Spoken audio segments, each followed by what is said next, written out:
नमस्कार माझ्या YouTube family. तर काल काय झालं, काल एका मित्रापाशी गेलो होतो। तर काल त्याच्यापाशी पण कम्प्युटर होता। तर अक्षरशः त्याला कम्प्युटर स्टार्ट करता येईना। तर म्हणलं खरंच म्हणलं कम्प्युटर स्टार्ट करणं इतकं अवघड आहे का? तर त्यासाठी म्हणलं की तुम्हाला पण व्हिडिओमध्ये दाखवून द्यावं की मित्रांनो कम्प्युटर कसा स्टार्ट करायचा। तर कसं आहे, सोपं आहे गाईज।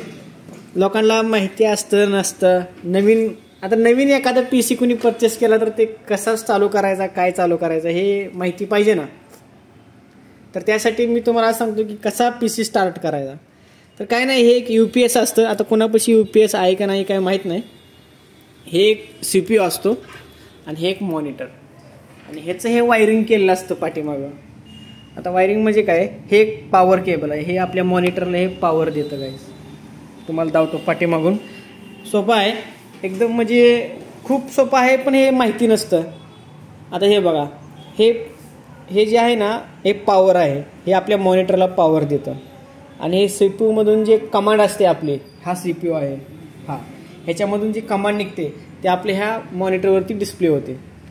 आणि आपण बघत आहात आपण की इतकं सोपं आहे चालू करायचं।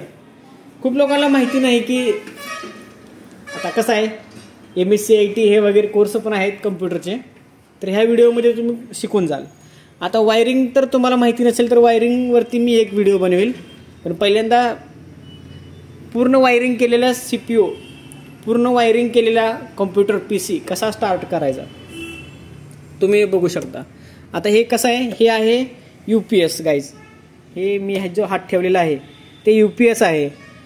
ह्या UPS वरती एक पांढरं स्विच तुम्हाला बटन दिसत असेल, हे एक ऑन करण्यासाठी एक बटन आहे। पण त्याच्या आधी आपण जे ह्या बोर्डामध्ये डायरेक्ट बटन पिन लावतो, हे पिन ह्या UPSच्या पाठीमागे लागलेले आहेत सर्व। तर हे कसं आहे, लाईट कमी जास्त आली ना तर हे कंट्रोल करतं, आपला CPU आपला मॉनिटर खराब होत नाही। त्यासाठी हे UPS पाहिजेच मित्रांनो। तर हे बघा, मी तुम्हाला स्टार्ट करून दाखवतोय। हे पहिल्यांदा UPS ऑन केला, ह्याच्यानंतर एक छोटंसं बीप, UPSचं एक बीप आहे। आता हे बघा, UPS वरती सर्व कनेक्ट आहे। हे पहिल्यांदा मॉनिटरमध्ये आता लाईट येऊन गेली असेल, हे बघा। आता हा लिनोवो कंपनीचा आहे। तर त्याच्यानंतर इथं आपल्याला CPU वरती एक बटन आहे गाईज। आता हे बटन कोणाच्या CPU ला दाबावं लागत असेल, कोणाच्या CPU ला दाबावं लागेल। आता इथं कसं आहे, हे डायरेक्ट ऑन झालेलं आहे मित्रांनो, म्हणजे हे प्रेस करायची काही गरजच नाही। तर काय PCला प्रेस करावं लागतं, काय नाही, हे असं ऑटोमॅटिक होऊ शकतं। त्याच्यानंतर आता हे बघू शकता तुम्ही, CPU चालू झालेलं आहे आणि मॉनिटरवरती पण स्क्रीन आलेली आहे गाईज। एक 10 ते 20 सेकंद थांबल्यानंतर आपला मॉनिटर असा स्टार्ट होतो। तर मॉनिटर स्टार्ट झाल्यानंतर आपण ह्याच्यामध्ये माऊसद्वारे आपण काहीही ओपन करू शकतो। हा कीबोर्ड आहे आणि हा माऊस आहे। या माऊसद्वारे आपण काही ह्याच्यामध्ये टास्किंग करू शकतो आपण। हे बघा, ह्याच्यावरती आपण काहीही टास्किंग करू शकतो। ह्याच्यामध्ये आपण YouTube उघडू शकतो, काही म्हणजे ऑनलाईन जे तुम्हाला करायचं असते, इंटरनेट पाहिजे महत्त्वाचं म्हणजे। हां, आता CPU तुम्हाला ऑन कसा करायचा हे सांगितलं। आता काम झाल्यानंतर CPU ऑफ कसा करायचा, हा माऊस आहे, हा कीबोर्ड आहे। ह्याच्यामध्ये तुम्ही डायरेक्ट CPU ऑफ करू शकता किंवा इथून डायरेक्ट तुम्ही ऑफ करू शकता। ह्याच्यामध्ये तुम्ही इथून सुद्धा रिस्टार्ट किंवा शटडाऊन करू शकता। जर तुम्हाला हे अवघड वाटत असेल तर तुम्हाला सगळ्यात सोपी एक पद्धत सांगतो। हे कीबोर्डमध्ये अल्ट आणि F4, पहिल्यांदा अल्ट दाबायचं आहे, नंतर F4 दाबायचं आहे। हे असं दाबल्यानंतर समोर अशी पॉपअप येते, स्क्रीन येते।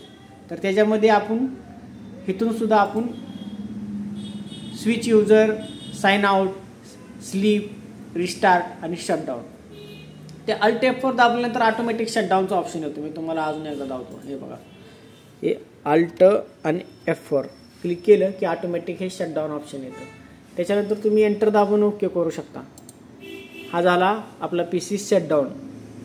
आता ह्याच्यानंतर बघा, हे ऑटोमॅटिक शटडाऊन होतो। हा बघा, हे ऑटोमॅटिक शटडाऊन झाला गाईज। आता हे जी CPU मधली जी निळी लाईट आहे हिरवी, ते पण ऑटोमॅटिक जाते. ते गेल्यानंतर आपण हे UPS जे आहे, UPSचं बटन पण आपण ऑफ करून ठेवू शकतो. म्हणजे ठेवतोच ना आपण काम झाल्यानंतर. जसं बोर्डातलं आपण बटन बंद करतो तसं हे पण बटन बंदच करावं लागणार आपल्याला. इथं आपण बघू शकतो.